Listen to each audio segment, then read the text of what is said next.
At 20, I thought the money path was pretty simple.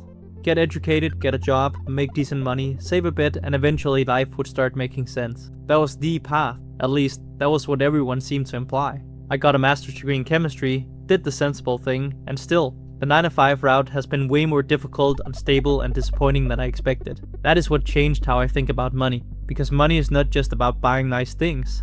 Money is what gives you options when the default path stops working. It gives you the ability to pivot, to say no, to build something else.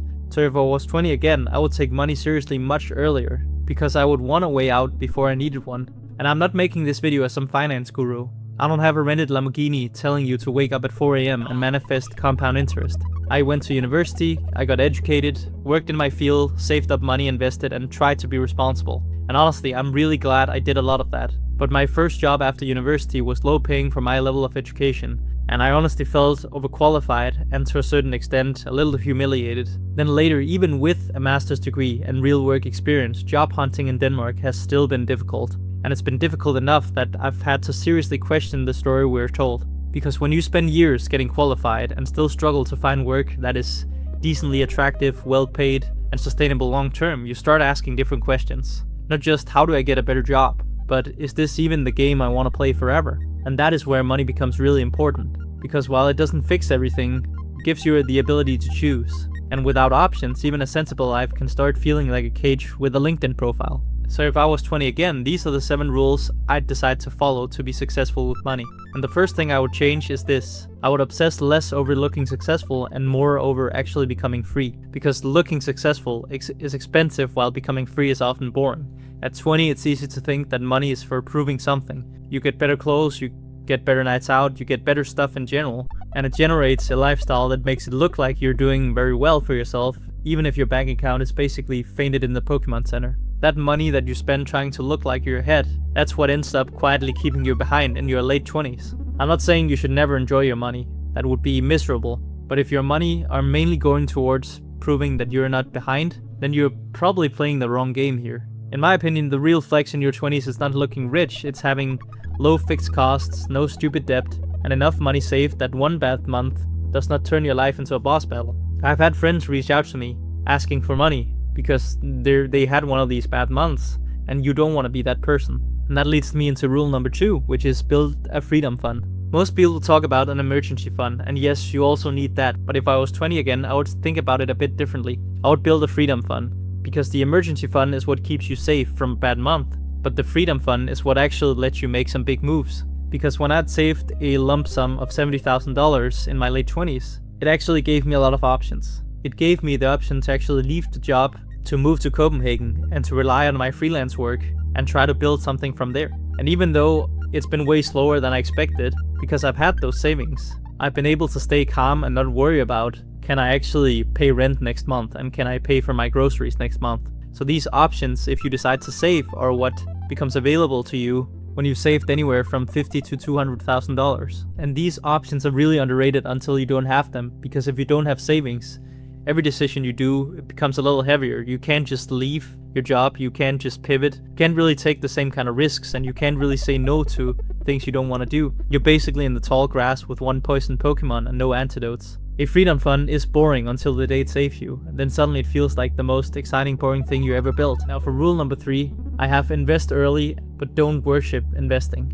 If I was 20 again, I would start investing earlier. And that part is simple. As you've probably heard, time in the market matters more than timing the market. Compounding matters a lot, which is why Warren Buffett is as rich as he is today. He's a good investor, but it's really because that he's had so many years to actually invest. He literally started investing at age 10 or 11, I believe, and he's been investing ever since then. So he's had like 70, 80 years for the compounding interest to take effect. So getting in the game early matters. But I'll also be careful not to turn investing into some kind of religion you follow, because in your early 20s, your biggest asset is usually not your investment portfolio. It is your ability to increase your earning power. So if you can invest a little every month, that's good. Do it consistently, make it a habit, but don't become the guy refreshing his portfolio 19 times a day, like a nervous pitchy watching the stock market. But also do realize this, a small portfolio plus valuable skill is much better than a small portfolio and no way to earn more. So if I was 20 again, I would do both.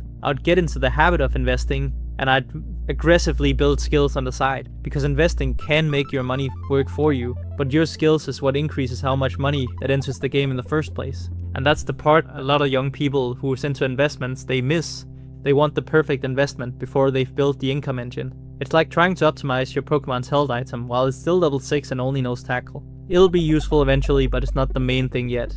And that leads me into rule number 4, which is use your 20s energy to build leverage. If I was 20 again, I would use my energy way more deliberately. Because in your 20s, you often don't have much money, you don't have much certainty, and you don't know exactly who you are. But you usually have something incredibly valuable. The ability to experiment before life hands you a bunch more responsibilities. It means you have the time and energy here to be a little reckless, to build things and to try a lot of things. It can be skills, projects, a portfolio, an audience, a small business experiment. Pick one thing and start moving in some kind of direction and see what it leads to. This is one of the biggest lessons I've learned the hard way. I tried small side projects in my early 20s and I started thinking about business around 23, and honestly I thought things would happen way faster. And spoiler alert, they didn't. Making money online has been way harder for me than I expected. My freelance photography business did not blow up overnight. This YouTube channel still has less than 2,000 subscribers. Everything takes longer than your motivational 2 AM brain thinks it will. And that's why starting early matters. Because you probably won't be rich in 6 months. But every year you wait is a year you're not collecting these reps.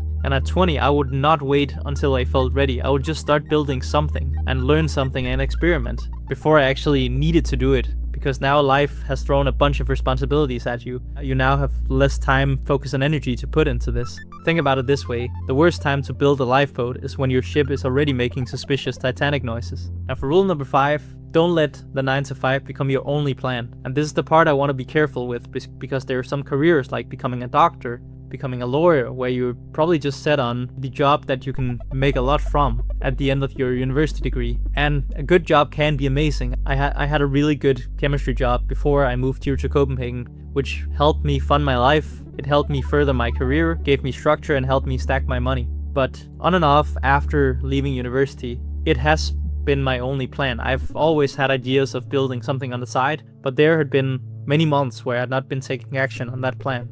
And that meant my entire life depended on that one employer choosing me, keeping me, and paying me enough that I could tolerate for potentially decades, and that's a really fragile setup.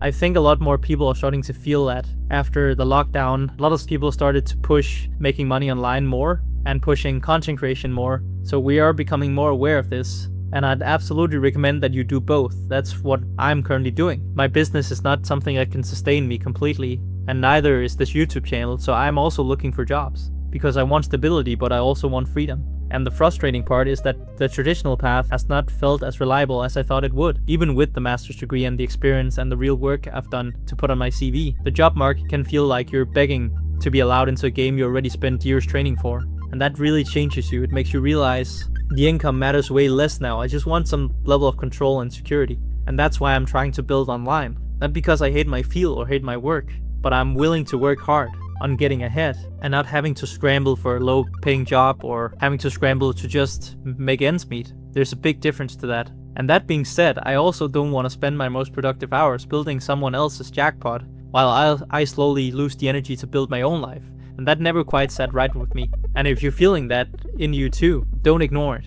Use your job if you have one, use it to fund your future, but don't let it become the only route on the map. Because sometimes the default path is not evil, it's just small, and it ends up making you play small while your boss makes a fortune. Rule number 6, I want to talk about online money because it is real, but it's not easy. And if I was 20 again, I would take online money seriously much earlier. I believe that content, freelancing, digital products, AI, software, and online business are real paths. I'm literally trying to build around some of these right now, but it is very hard, it's uncertain, and it is slow for the vast majority of people. Sometimes it feels like throwing Pokeballs at a legendary in Gen 1 where it just says that your Pokeball missed. People online make it look simple because simple sells. You'll see titles like make 10k a month with AI, build a business in 30 days. Want to escape the 9 to 5? Just follow me. And yeah, some people, they do get these fast wins, but I've just been in a 6-month business course, and let me tell you, the vast majority, they don't do this very quickly. It takes way longer than most people think.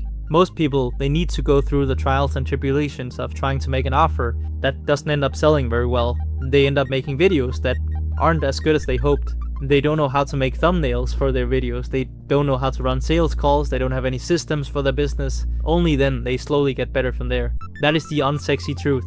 But I still think this is completely 100% worth it. Because when you finally make some online money, that starts giving you a little bit of leverage. You can create something once and then you can get paid later. And you can build some skills that travel with you. You can reach people without waiting for permission from a hiring manager who may or may not understand what you want out of life. That really matters. So if I was 20 again, I would start this way earlier. But I would expect it to take years, maybe potentially even 10 years. That expectation would have saved me a lot of frustration and confusion. So the final thing I would do differently is this. I would define what game money is helping me play. And that's different for everyone. But if you don't define that for yourself, money just becomes another scoreboard. You're gonna want more of it, and then you want even more of it, and then you compare more to your peers and people you see on the internet, and oh boy, there's a lot of rich people on the internet. That'll make you feel bad about yourself, and then suddenly you're chasing a life you never actually chose, which is basically letting the algorithm pick your starter Pokemon. For me, money is not mainly about luxury, it's about freedom, owning my time, choosing my projects, being present with the people I love, and then going to the gym when I want to, not because I squeezed it into the leftover scraps of the day. And it's sleeping properly, thinking clearly, living deliberately. All of this might sound a little idealistic to you, but honestly, I'd rather be idealistic than spending my whole life quietly accepting a loop I never chose myself. Because most people don't consciously choose the work loop. They just wake up inside it, they work, commute, and they just function and recover just enough to do it again. And then when they finally have some free time, they are too drained to use it. So they numb themselves because they're exhausted. I don't want that life. That is my why. I've wanted freedom since I was 23. And I don't want to end my life full of regret about my potential. That is what money's for, in my case. Not for flexing and proving anything to anyone, but buying the ability to live on purpose. So, if I was 20 again, I would do money differently. I would stop using it to look successful, I would build a freedom fund, I would invest early, but focus even harder on skills. I would use my 20s energy to build leverage. I would also respect the 9 to 5, but never make it my own plan. And I will take online money seriously without expecting it to be easy, but the deeper lesson is this. Money is not the goal. Money is the tool. And if you use it well in your 20s, it can buy you something far more valuable than stuff. It can buy you options, time, and the courage to choose a life that actually feels like yours. And if you're in your 20s right now, this is what I would want you to understand as early as possible. Don't wait until you feel trapped to care about money. Care right now, today, this minute. Not because you want to become obsessed with money, but because one day, your future self might need the freedom that your younger self was willing to build. And if this video made sense to you, leave a comment with a money lesson you wish you understood earlier. I'm curious what people had to learn the hard way, because most of us would appreciate more honest conversations about what it actually takes to buy back our lives.